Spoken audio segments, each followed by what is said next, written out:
Foraging is the gathering of wild foods, such as plants, insects, and any other edible that you can simply harvest by hand.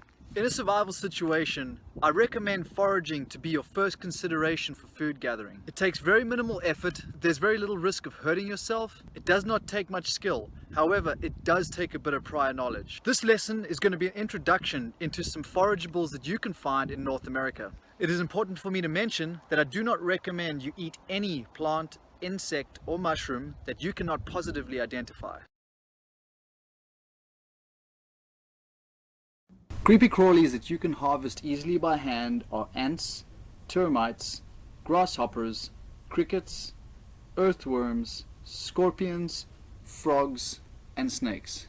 It's always best to cook any of these after harvesting to make sure that you kill any parasites that might be living in their bodies. These critters tend to prefer living in dark places, such as inside rotting logs or simply just underneath the bark.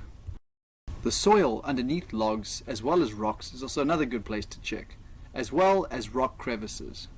Some creatures are poisonous and display warning signs to warn you of it, such as being very hairy or brightly colored. They could give off a strong scent or smell. They will have the ability to sting or bite and will move very slowly out in the open, undeterred by your presence. You will need to cut the tail of the scorpion off to remove its stinger, as well as the head off of the snake to remove its venom sacs. This will then make these both safe to eat.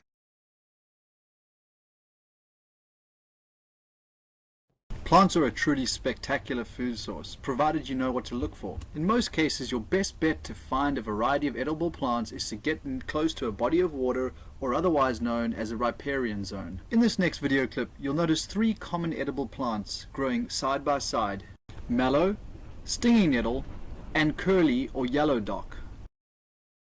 Mallow leaves can be eaten raw, dried, or cooked, and are best harvested in spring. Curly dock leaves can be eaten raw, but best boiled if they're the old mature leaves.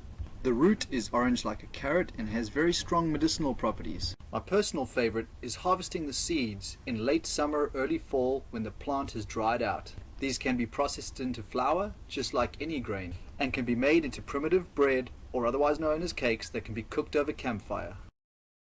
Stinging nettle is an exceptional medicinal plant, a good food source, and grows all over the world. This plant is rich in carbohydrates, protein, iron, calcium, and vitamin A and K. Touching this plant with your bare hands will sting you very mildly. I think that it's worth it for the fact that it provides so many nutrients. The leaves are best boiled to neutralize the stinging capability, and then can be eaten like spinach. The dried stalks of this plant produce a cotton-like fiber, great for tinder and rope making. The prickly pear cactus is an amazing survival food, found mainly in the arid regions around the world. The fruits and pads can be eaten raw, although I recommend always cooking the pads before eating. First you will need to remove the thorns. This can be done by scraping them off with a knife, or simply chucking the pads into the fire to burn them off. The purple fruits of this plant are truly delicious. Pine trees can be found all over North America and the world and actually provide us with some good food. The inner bark or cambium layer can be peeled off with a knife and eaten raw or cooked. The leaves, or otherwise known as needles, can be boiled with water to make a delicious tea. And pine nuts can be harvested from the pine cones.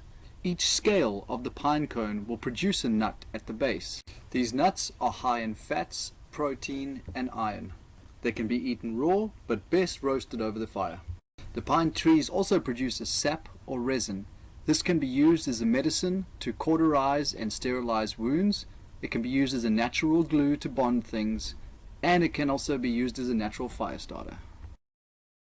Oak trees are also widely spread and can be identified by the lobed leaves and the acorns that they all produce. The acorns ripen in the fall and can be picked up off the ground after they've fallen off the tree. You will need to process these before eating by cracking open the shell and removing the meaty nut from the inside.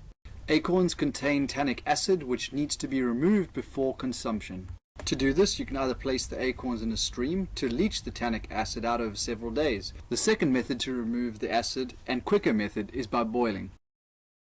Simply bring the water to a boil, Chuck the acorns inside and you will notice that the water will turn a brown color due to the tannic acid. Keep changing the water until it clears up and the acorns are no longer bitter to the taste. At this point they can be dried out on a t-shirt and eaten, or mashed up into a flour to make cakes. We're at the end of this lesson, and it needs to be stated that identifying edible plants, and most importantly poisonous plants, does require prior knowledge for correct identification. The list of edible plants in North America alone is endless. I highly recommend that you go into the field with an expert so that they can show you how to positively identify what's edible and what's not.